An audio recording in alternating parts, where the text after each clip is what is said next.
नमस्कार, new Corbett समाचार में आपका स्वागत है। आइए देखिए आज की ताज़ा खबर। कांग्रेस महासचिव प्रियंका गांधी ने उत्तराखंड के रामनगर में पौड़ी गढ़वाल लोकसभा सीट के लिए न्याय संकल्प सभा को संबोधित किया। प्रियंका गांधी के भाषण में उन्होंने उत्तराखंड के महत्व को बढ़ावा दिया और लोगों को सरकारी नीतियों और कार्यवाही में सुधार की जरूरत का संदेश दिया। उन्होंने किसानों के मुद्दे पर भी चर्चा की और सरकार की किसानों के प्रति उपेक्षा को नकारा। भाषण में उन्होंने चुनावी माहौल को गरमाया और लोगों को चुनाव में उनके विकल्पों के बारे में सोचने के लिए प्रेरित किया। इसके साथ ही वह उत्तराखंड के विकास के मुद्दे पर भी बात की और लोगों से साझा किया कि उनकी सरकार उत्तराखंड के विकास के लिए क्या कदम उठाएगी। प्रियंका गांधी ने भी एक तीर से 3 निशाने साधने की कोशिश की है, जहां नैनीताल उधम सिंह लोकसभा सीट, पौड़ी लोकसभा सीट के साथ अल्मोड़ा सीट के अपने प्रत्याशियों को मंच पर खड़ा कर उनके हितों में वोटों की मांग की है। उन्होंने कहा कि 5 सालों में आपको एक बार मौका मिलता है कि अपना भविष्य बदल सकते हैं। भारतीय जनता पार्टी के करनी और कथनी में फर्क की बात कहते हुए प्रियंका गांधी मोदी सरकार पर जमकर गरजी और उन्होंने कहा कि झूठों की सरकार है, घोटालों की सरकार है। देश की जनता को जागना चाहिए और भारतीय जनता पार्टी को सबक सिखाना चाहिए। प्रियंका ने कहा कि उत्तराखंड के अंकिता भंडारी हत्याकांड के दोषियों को कौन संरक्षण दे रहा है, यह मोदी सरकार बताए। साथ ही उन्होंने कहा कि इस बार जनता को खुद निर्णय लेना है। मोदी सरकार से जनता अब त्रस्त हो चुकी है। प्रियंका गांधी को सुनने के लिए हजारों की संख्या में किसान इंटर कॉलेज में लोगों की भीड़ एकत्रित रही।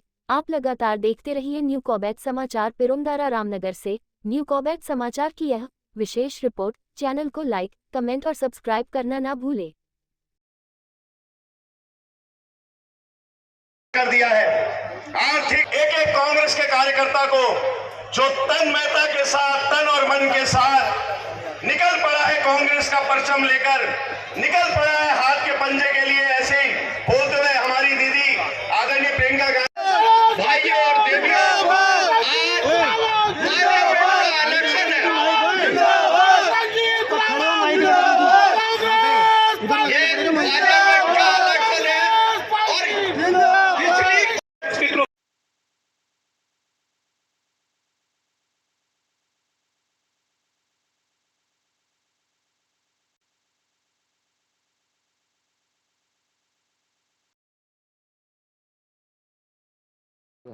और ये किसानों का क्षेत्र है, फिर भी इस संख्या में लोगों का आना ये द्योतक है इस बात का कि लोगों में के मन में सरकार के खिलाफ काफी गुस्सा है। और रैली में जिस तरह से हमारी नेता प्रियंका गांधी जी ने जन भावनाओं को, जन मुद्दों को छुआ, अपनी भाषण करने की बजाय जो लोगों की समस्याएं हैं, जो सरकार का फेलियर है और जो सरकार के जो जुमलों का असर है, उन सब पर जो है बात की और 1 to 1 बात की। उससे हमारे कार्यकर्ताओं का भी और जनता का भी उत्साह बढ़ा है और जो इस रैली में आए हुए लोगों का जोश है वो बता रहा है कि यहाँ की जनता परिवर्तन करने का मन बना चुकी है। आप में से अधिकांश लोगों ने परसों मालधन की रैली भी कवर की है और आज आपने ये किया है, तो ये निर्णय आप खुद ले लीजिए।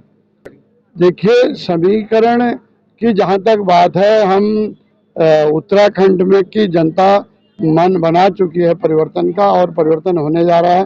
केंद्र में एनडीए की सरकार बनने जा रही है। तो ये तो उन दोनों को तय करना है ना, उनमें से सच कौन बोल गया और झूठ कौन बोल गया। ये तो तय है जो हमने सुना कि एक झूठा है एक सच्चा है, और वो तय करें कौन झूठा है कौन सच्चा। धन्यवाद देना चाहूंगा आदरणीय प्रियंका गांधी जी का। और प्रियंका गांधी जी राजनेता से बढ़कर एक शहीद की बेटी है और शहीद की बेटी राजीव गांधी की बेटी और एक शहीद की बेटी जिस प्रकार से हमारे चुनाव में स्टार प्रचारक के रूप में आई, मैं स्वयं को धन्य मानता हूं। हमारे तमाम कैंडिडेट्स जितने भी आज मंच पर थे, प्रदीप टमटा जी थे, प्रकाश जोशी जी थे, तमाम हमारे ये भाई, निश्चित रूप में प्रियंका जी के इस प्रोग्राम से मैं स्वयं लाभान्वित होंगे और कांग्रेस के पक्ष में एक माहौल बन रहा है। ये पहली सरकार है जो अतिक्रमण के नाम पर लोगों को उजाड़ रही है। पहाड़ के अगर आप गांव में चले जाएं तो सड़क के दोनों ओर 40-40, 50-50 सालों से बसे हुए लोग, सड़कें बाद में बनी, लेकिन सड़कों पे बसे हुए लोगों को उजाड़ने की कार्रवाई जारी है। शहर हो, गांव हो, हर जगह लोगों को उजाड़ा जा रहा है। ये पहली सरकार है कि जो बसाने के बजाय उजाड़ने में ज्यादा दिलचस्पी ले रही है। तो लोग इसका लोगों को संज्ञान है इस बात का, और लोग सही समय पर सही निर्णय लें। जैसे रामनगर में वन भूमि में बसे हुए लोगों का बड़ा मुद्दा है, और वो वन भूमि में बसे हुए लोग कोई आज के नहीं बसे हैं, 50-60 और उससे भी पहले के इतने सालों से ज्यादा समय के लोग बसे हुए हैं। तो सरकारें होती ही इसलिए हैं कि इस प्रकार के मामलों का हल निकालें, और इस प्रकार के मामलों का हल कानून बनाकर निकाला जा सकता है। हमारी सरकार आएगी, बल्कि हमने अपने मैनिफेस्टो में इसको शामिल किया है कि तमाम वन गांवों को उनकी जमीनों का, जो लोग उसमें बसते हैं, उस जमीनों का हक उन्हें दिया जाएगा। ये हमारे मैनिफेस्टो में है, ये हमारा संकल्प है। आधार क्या है? आप नहीं देख रहे हैं कि पूरी केंद्र की सरकार वहां झुकी हुई है? आप नहीं देख रहे हैं कि मैंने कल सतपुली में हमारे कार्यकर्ताओं ने 9,500 पेटी शराब पकड़ी, वो बिना सरकार की मदद से आ गई, बिना आबकारी आयुक्त की मदद से आ गई।